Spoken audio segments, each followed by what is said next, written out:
Ambedkar group of institution के 25 वर्ष पूरा होने पर आज पटना के बापू सभागार में रजत जयंती समारोह का आयोजन किया गया है। इसमें बहुत सारे चिकित्सक, शिक्षाविद और कई गणमान्य लोग उपस्थित थे और 25 वर्ष पूरा होने पर आज अंबेडकर ग्रुप ऑफ इंस्टीट्यूशन ने 25 पाउंड का केक भी काटा और छात्र छात्राओं ने मानवता के लिए शपथ भी लिया और लीगल सेल के लिए भी जागरूक करने के लिए शपथ लिया। और इसमें मंगल पांडे बिहार के स्वास्थ्य मंत्री सह कृषि मंत्री ने कार्यक्रम का शुभारंभ किया और बहुत लोग भी इसमें उपस्थित भी थे। आप देख सकते हैं कि केक काटा जा रहा 25 पाउंड का और सांस्कृतिक कार्यक्रम के आयोजन भी किया गया है। इसमें भरोसा है और संस्थान ने अच्छे परिणाम दिए हैं, तभी 25 साल तक कोई भी संस्थान आगे बढ़ता है। और निश्चित रूप से अंबेडकर ग्रुप ऑफ एजुकेशन ने बिहार के युवाओं को बेहतर शिक्षण व्यवस्था, प्रोफेशनल एजुकेशन दिया है, स्किल्ड किया है। उसके कारण नौजवानों को बिहार में रोजगार मिला है और अलग अलग कोर्स, प्रोफेशनल कोर्सेज इस संस्थान में कराए जाते हैं, जिसमें सभी बच्चे पढ़ते हैं, जो मुझे सारी जानकारी दी गई है। तो मुझे बहुत अच्छा लगा और मैं अपनी शुभकामनाएं देता हूं संस्थान को।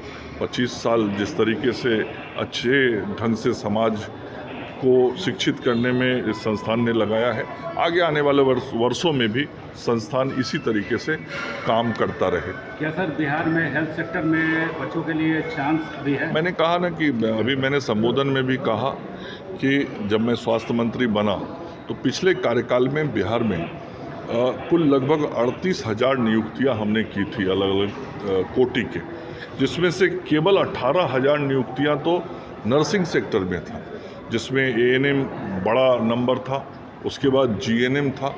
तो ये 18,000 नियुक्तियां तो इस सेक्टर में इसीलिए किया गया कि इस सेक्टर में जो बच्चे पढ़ के आते, प्रोफेशनल वोकेशनल कोर्स में उनके लिए कुछ संदेश देना चाहते हैं सर?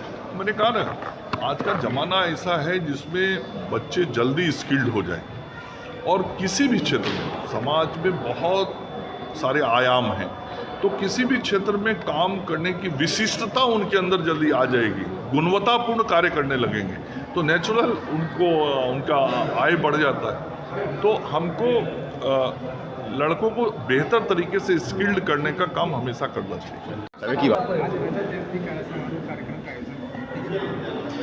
संस्थान के 25 वर्ष पूरा होने पर 25वें साल में रजत जयंती उत्सव मनाया जा रहा है, जिस कार्यक्रम में हमारे छात्र छात्राएँ मानवता की सेवा की शपथ लेंगे।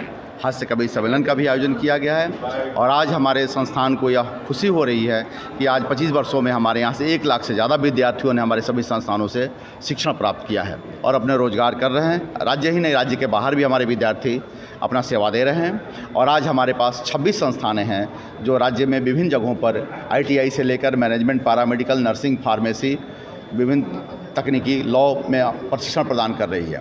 और इस अवसर पर हम चाह रहे हैं कि हमारी संस्था और राष्ट्रीय स्तर पर उत्कृष्ट संस्था के रूप में काम करें और राष्ट्रीय मानव को पूरा करते हुए हम राज्य के विभिन्न जिलों में तकनीकी और व्यावसायिक शिक्षण संस्थान स्थापना का प्रयास कर रहे हैं।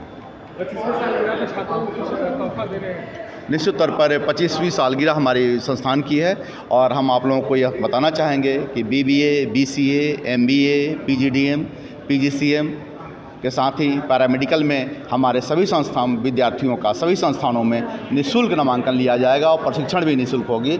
साथ ही भारत सरकार ने हमारे संस्थान को 400 विद्यार्थियों को फार्मेसी में निःशुल्क ट्रेनिंग देने के लिए स्वीकृत किया है, जिसका पेमेंट भारत सरकार देगी और विद्यार्थियों से 1 रुपया नहीं लिया जाएगा। वो प्रशिक्षण की शुभारंभ भी अगले महीने से की जाएगी। सर, ये आर्टिफिशियल इंटेलिजेंस का डिमांड बहुत ज़्यादा बढ़ गया क्या? बिहार में हमारा पहला संस्थान है जहाँ दरौदा में ममता इंस्टीट्यूट ऑफ एजुकेशन में आर्टिफिशियल इंटेलिजेंस की शुरुआत की गई है और हम चाहेंगे कि बच्चों में जागरूकता हो ताकि आर्टिफिशियल इंटेलिजेंस के प्रति बच्चे जागरूक हों और इसकी जॉब की संभावनाएं राज्य और राज्य के बाहर भी बहुत है।